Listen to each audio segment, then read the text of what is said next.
noite a todos, sejam bem-vindos. Vamos dar continuidade ao nosso estudo do Evangelho e hoje vamos concluir o capítulo 24. Não pôr a candeia debaixo do alqueire. Vamos ver os tópicos de 13 a 19. Refletindo sobre a coragem da fé, carregar sua cruz, quem quiser salvar a vida. Esta imagem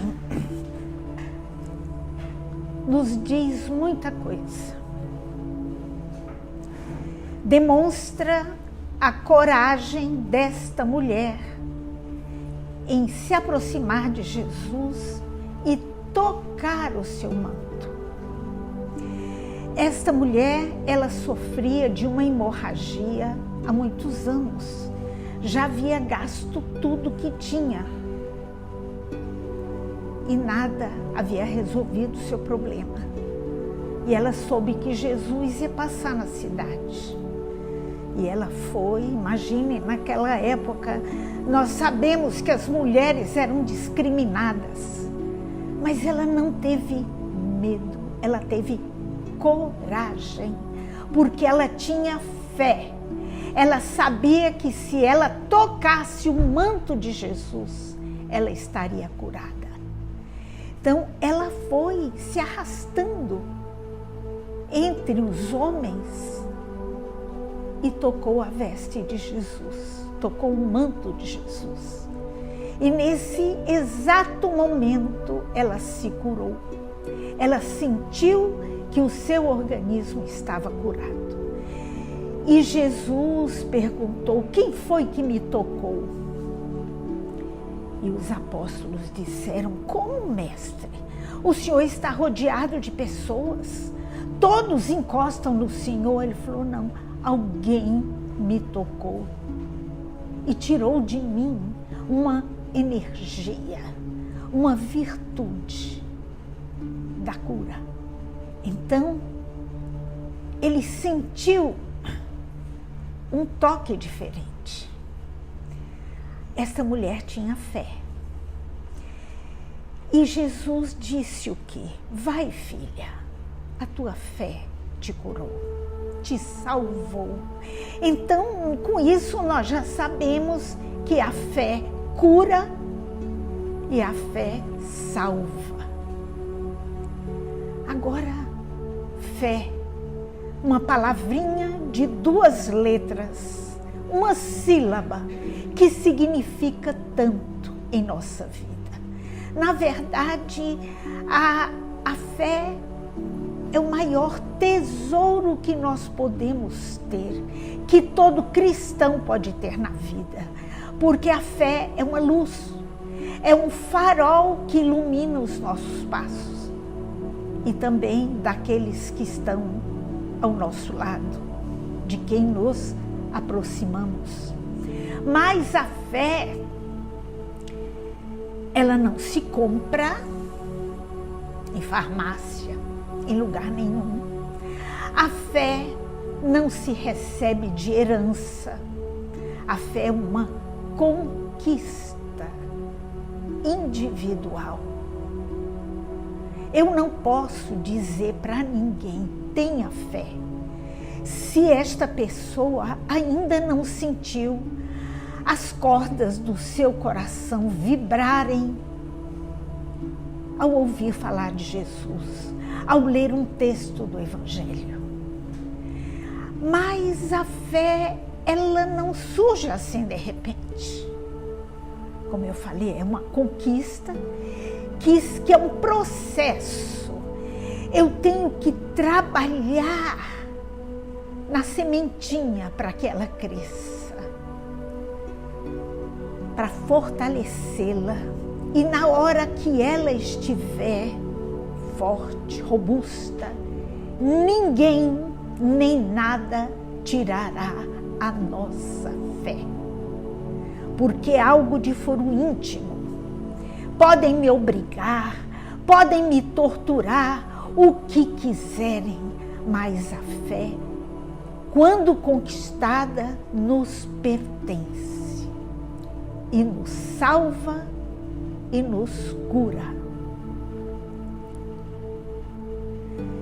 Jesus, em Marcos 10, 32, 33, retirando o texto do Evangelho, Jesus disse: todo aquele que me confessar e me reconhecer diante dos homens, eu também o reconhecerei e o confessarei diante do meu Pai que está nos céus. E aquele que me renegar diante dos homens, também eu o renegarei diante do meu Pai que está nos céus. Muito bem. Mas eu pergunto, este texto, falado por Jesus há tanto tempo atrás, será que tem alguma coisa relacionada conosco nos dias de hoje? E como tem? Nós conquistamos a nossa fé. Vamos dizer que ela já é um patrimônio nosso. Mas sabemos que o Espiritismo sofre preconceitos de todos os tempos. Nós vivemos isso, muitas vezes até através de familiares, de outras pessoas. É uma pena, nós lamentamos, porque quem fala mal do Espiritismo é porque não conhece. Mas nós que estamos aqui estudando, buscando conhecimento da verdade, nós não podemos deixar de confessar Jesus como nosso guia, como nosso mestre. Não podemos deixar de falar do Evangelho, que é o nosso código moral. Se nós seguirmos o Evangelho, não tem erro. Nós vamos seguir os passos do Mestre. Agora, você é espírita? Eu gaguejo um pouquinho. Eu sou simpatizante. Eu nunca ouvi falar de alguém dizer que é simpatizante da Igreja Católica, da Igreja Protestante, dos evangélicos. Todos eles afirmam a sua fé. E por que nós devemos esconder o patrimônio maior da nossa vida, aquilo que nos sustenta os passos dia a dia? Jesus falou: nós temos que ser frios ou quentes. Sim, sim, não, não. O simpatizante é o morno. E o morno é vomitado. É palavra forte, mas é o Evangelho. Então, nós temos que ter muito orgulho de dizer: sou espírita, graças a Deus. Tenho a honra de poder confessar e reconhecer Jesus como o diretor da minha vida, a bússola que mostra o caminho. Se alguém se envergonhar de mim e de minhas palavras, o Filho do Homem também dele se envergonhará, quando vier na sua glória e na de seu Pai e dos santos anjos. Envergonhar-se de Jesus, renegar Jesus, seria por quê? Por medo, ou por orgulho, ou por medo muitas vezes de perder privilégios materiais. medo de sofrer discriminação. Hoje em dia se fala bullying. Nossa, aquele lá é espírita. Nossa, ela mexe com aquelas coisas. Não sabe o que está falando. Se trabalhar com Jesus, com Deus, com a espiritualidade maior. E quantas vezes nós vivemos isso?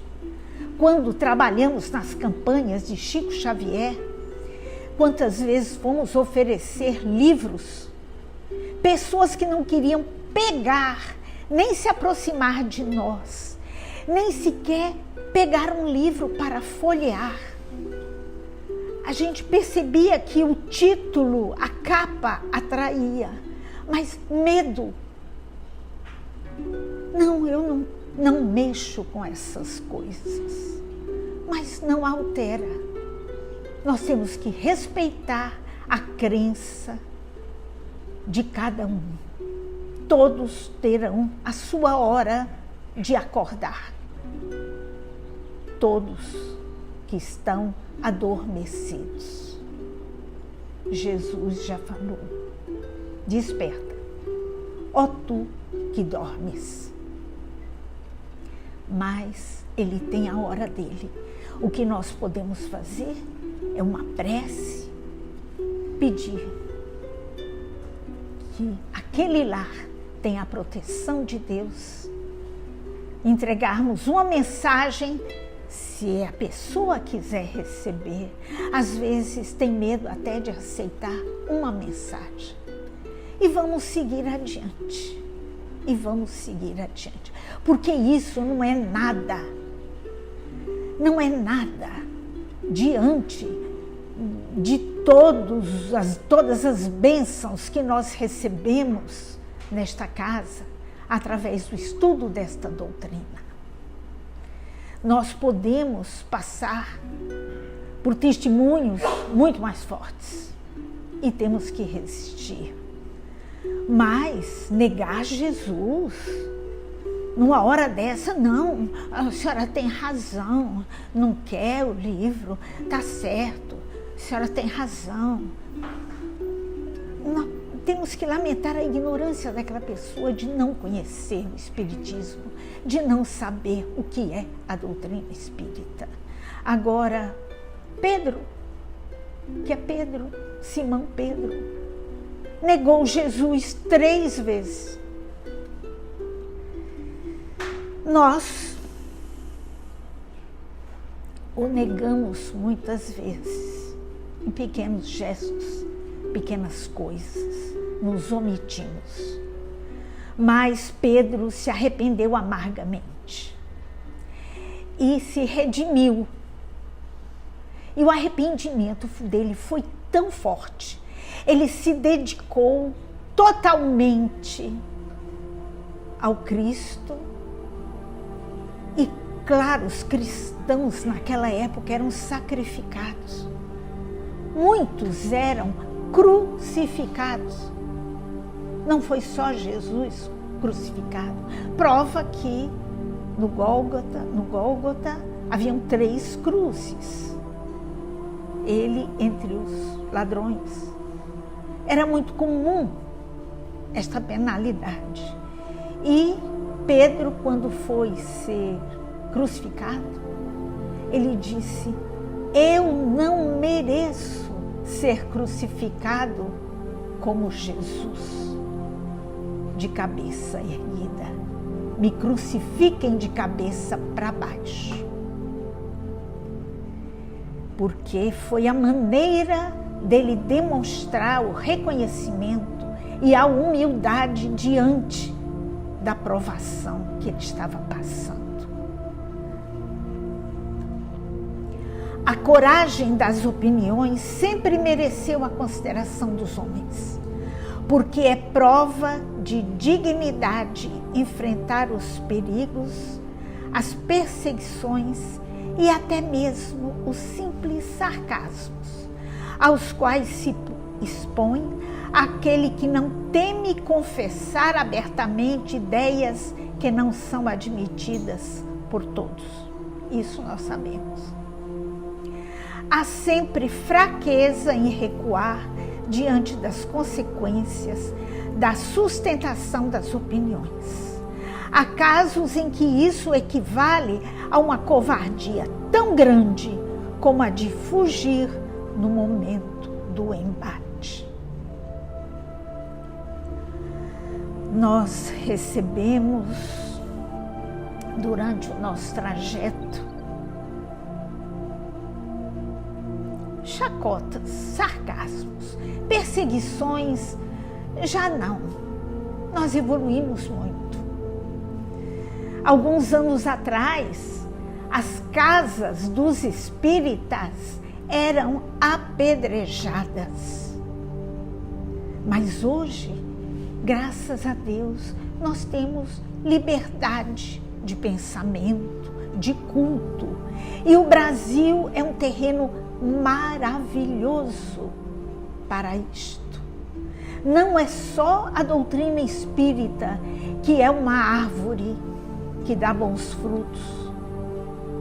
Toda árvore que se apoia no ensinamento do Cristo e que torna as pessoas melhores do que eram, é uma árvore que dá bons frutos. Então nós podemos dizer: eu sou desta religião, eu sou da outra, com a maior liberdade. Podemos não concordar, não vamos ser cúmplices de coisas que de atitudes que nós achamos que não são corretas. Se alguma religião, por exemplo, nós vemos isso todos os anos, pessoas que na Páscoa se supliciam, se martirizam com chicotes, um chicote em cada mão. Na época da Semana Santa, fazem procissões, se veste uma calça branca e se começa a chicotear. Claro, as costas vão sangrar, o sangue vai cair na calça branca, mas é para que todos vejam que ele reconhece ser um pecador e que está se purificando, mas ele cobre o rosto. Mas não é o nosso sangue que vai nos purificar. O que vai nos purificar é a chicoteada no nosso orgulho, no nosso egoísmo, na nossa vaidade, na nossa avareza, na nossa maledicência. O que não faltam são os nossos defeitos, nossas imperfeições. Então, eu vejo aquilo lá, eu vou dizer, estão certos? Não. Posso ficar calado para não melindrar, mas eu não vou testemunhar algo que para mim não é verdadeiro. Esse não é o caminho de alcançar o reino de Deus através de Jesus. Jesus em nenhum momento nos aconselhou o cilício, que é aquele cinto de arame farpado que se põe na cintura para sofrer. Não é o sofrimento físico, a tortura que eu me imponho ao corpo. O nosso corpo tem que estar saudável para que possa o nosso espírito, em estando nele, aprender muito, aprender a fazer o bem, aprender a amar. E não podemos fraquejar.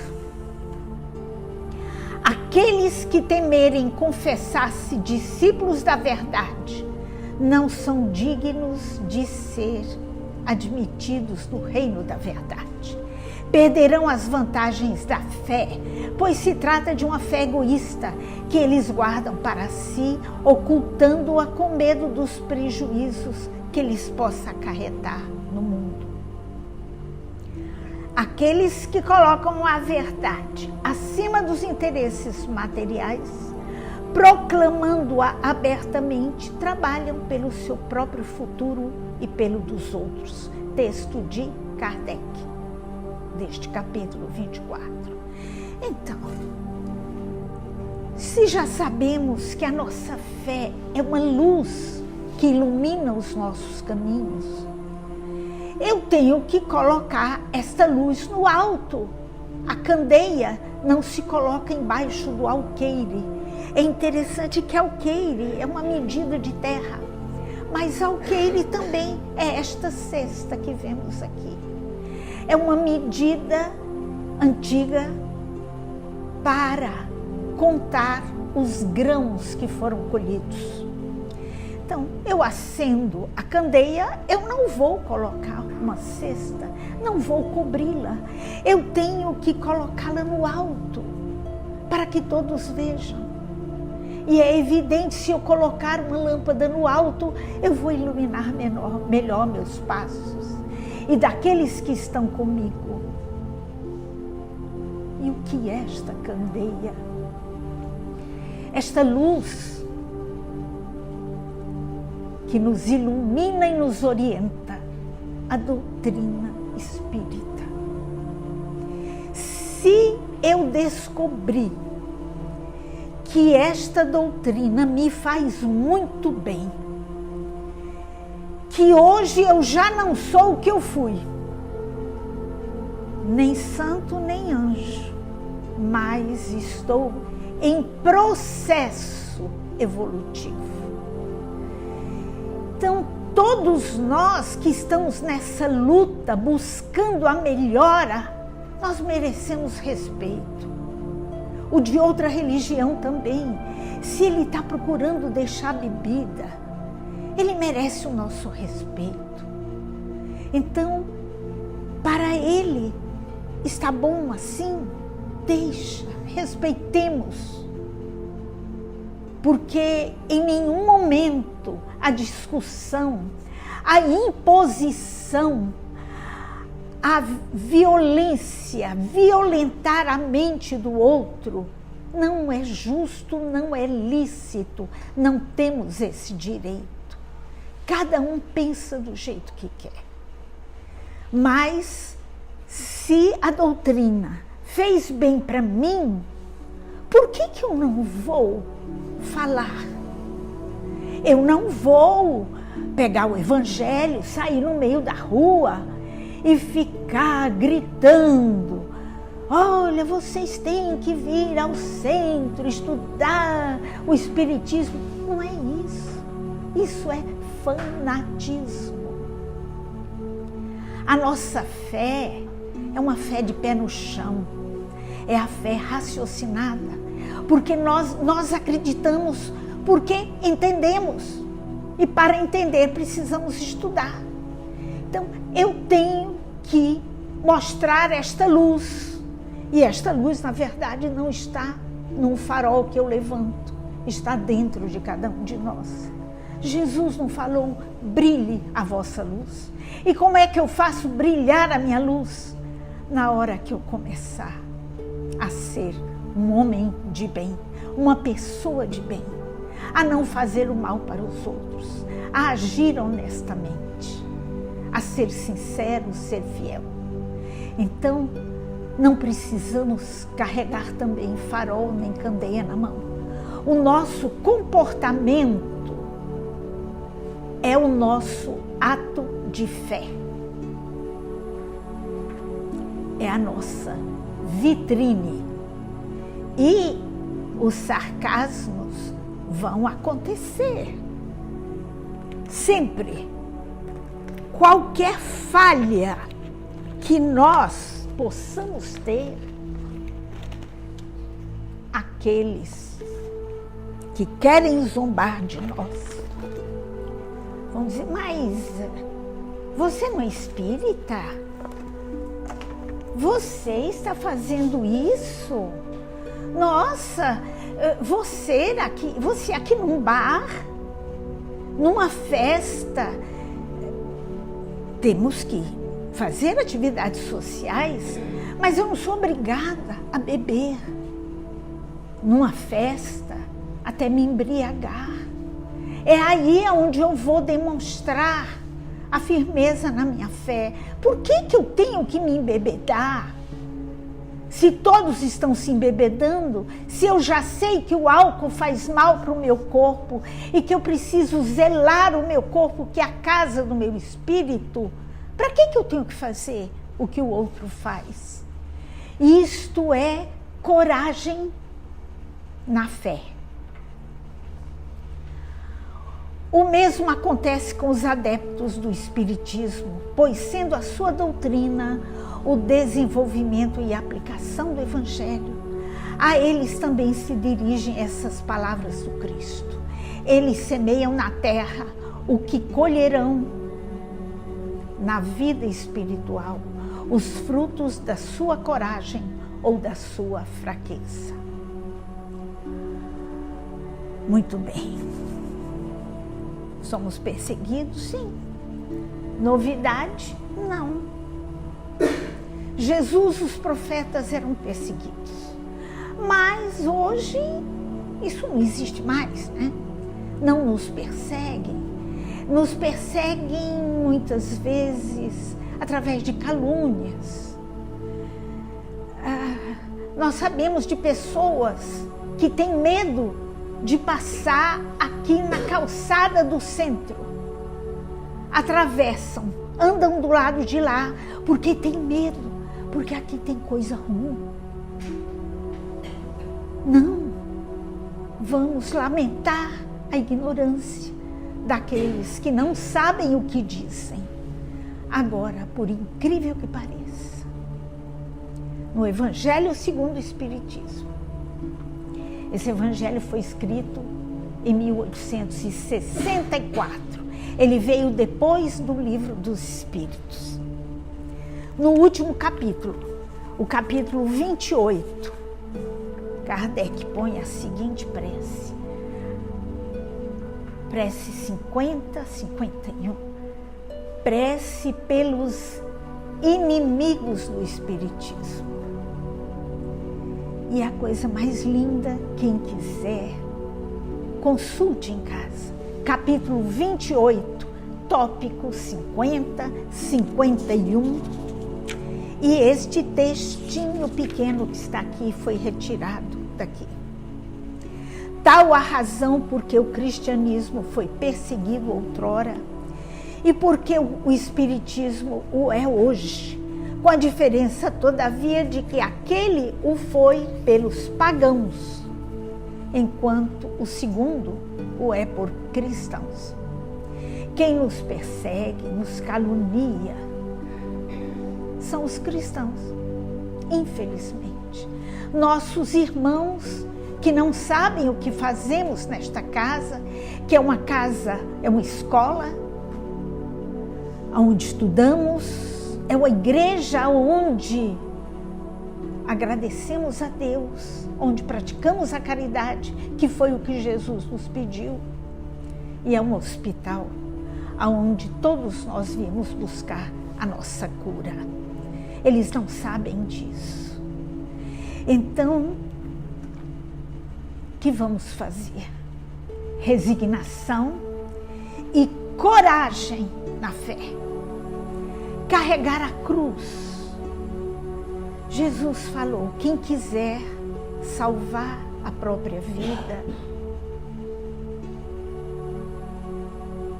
pegue a sua cruz e siga-me. Carregue a sua cruz e siga-me. Bem-aventurados, em Lucas, bem-aventurados sereis quando os homens vos aborrecerem e quando vos separarem e carregarem de injúrias e rejeitarem o vosso nome como mal por causa do Filho do Homem. Rejubilai neste dia e exultai, porque grande é a vossa recompensa no céu, pois dessa maneira trataram os profetas e os pais deles. Então, rejeitarem o vosso nome. Só que o nosso nome tem que ser um nome digno, honrado. Ninguém vai poder rejeitar rejeitá-lo pelo que somos, pelo que aparentamos, que é o nosso ato de fé, pela nossa vivência. Espiritismo é vivência com Cristo. Emmanuel, no livro A Religião dos Espíritos, ele diz: espírita deve ser o nome do teu nome.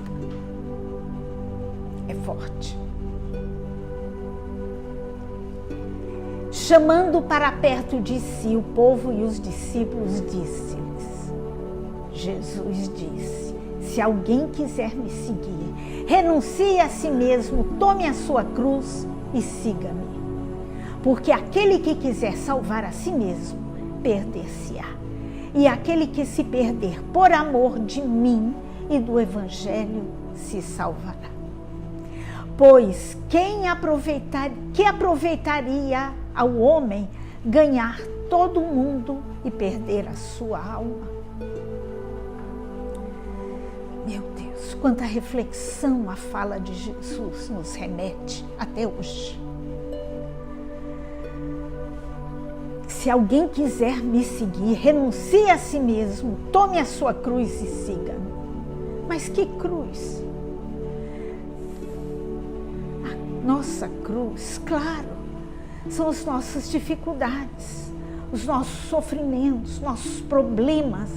Mas na hora que nós entendemos o que estamos fazendo aqui, se já aprendemos um pouco com a doutrina, nós não temos mais problemas. Nós temos desafios evolutivos. Nós entendemos que todos os nossos problemas não chegaram até nós por acaso. Que eu estou colhendo aquilo que eu plantei. E aí já me tira da posição de coitadinha, de coitadinho. Por que que eu vou ficar com pena de mim, se fui eu que fabriquei a minha própria cruz sob medida? Então, eu tenho que carregar a minha cruz. Jesus não falou: no mundo todos vós tereis aflições? Nós estamos aqui num mundo de aflições, de provas e expiações, porque não somos anjos. Se evoluirmos, vamos para o paraíso, vamos para um mundo melhor. O próximo será o de regeneração. Agora adianta eu ganhar o mundo, a riqueza, o poder, tudo aquilo que enaltece a minha vaidade e perder o meu espírito. Sede felizes quando os homens, tratando-vos com má vontade, vos derem ocasião de provar a sinceridade de vossa fé, porque o mal que eles vos fizerem resultará em vosso proveito. É um desafio evolutivo. Sofrer uma humilhação, um sarcasmo. Lamentai-lhes a cegueira, mas não os amaldiçoeis. São nossos irmãos na senda evolutiva. Todos nós acordaremos um dia, aqueles que dormem. Paz é o que eles precisam. Aqueles que perturbam o mundo, ajude-os, pois para eles é difícil achar o caminho. Falta-lhes a luz que tens contigo. E se alcançamos um pouquinho de luz através da nossa fé, da nossa coragem de enfrentar os problemas, por que eu vou esconder essa luz? Kardec diz que a maior caridade que nós podemos fazer é a divulgação da doutrina espírita. E todos nós que estamos aqui já temos esta incumbência. Tome a sua cruz aquele que me quiser seguir. isto é, suporte corajosamente as tribulações que a sua fé provocar, pois aquele que quiser salvar a vida e os seus bens, renunciando a mim, perderá as vantagens do reino dos céus. O Espiritismo nos faz entender, através de Kardec, a fala de Jesus. Nós temos que suportar as tribulações, os nossos desafios evolutivos, porque quem não leva a sua cruz e não me segue, não pode ser meu discípulo. Não me segue. O que foi que Jesus falou? Eu sou o caminho, a verdade, a vida. Aquele que me segue chegará ao Pai. E a nossa última imagem. Enquanto os que tudo perderem neste mundo, até mesmo a vida, para o triunfo da verdade, receberão na vida futura o prêmio da coragem, da perseverança e da abnegação. Mas aos que sacrificam os bens celestes aos gozos terrestres, Deus dirá: já recebestes a vossa recompensa. E aqui, essa imagem, eu tenho 1 minuto. Eu vou aproveitar para pedir que vocês leiam o livro Boa Nova, tópico 15, sobre Joana de Cusa. Joana de Cusa era uma mulher da sociedade. O seu marido era um alto encarregado de Herodes e Antipas. E ela conheceu Jesus e se converteu, e o marido abominou a crença dela. E ela foi falar com Jesus. Falou: mestre, eu estou sofrendo muito com o meu marido, que não aceita a minha opção. O que vai que Jesus falou? Minha filha, ame-o e siga-o. Ame-o. Aceite a sua cruz. E os cristãos, o marido dela depois morreu nas guerras, ela ficou viúva com os filhos. E como ela era cristã assumida, ela nunca se envergonhou, sempre teve coragem de mostrar a sua fé. Ela foi atada a um desses postes. O seu corpo era coberto com resina e bastava uma pequena labareda para queimar viva. E ela, com o seu filho jovem, também atado no poste. E o filho, na hora que começaram o sacrifício, acender a fogueira, ele fala: mãe, abjura, renuncia a Jesus, renuncia a Jesus. E ela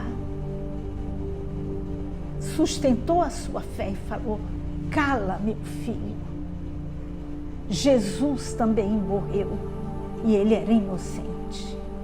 E o algoz, aquele que foi acender a fogueira do seu corpo, ele disse: o seu Deus só lhe ensinou a morrer?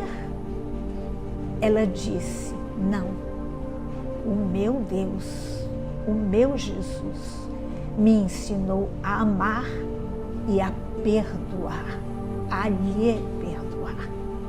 Isso é coragem da fé. Então, vamos ficar até aqui. Agradeço a atenção de todos e vamos agora para o nosso momento do passe e da água fluidificada. Obrigada pela atenção.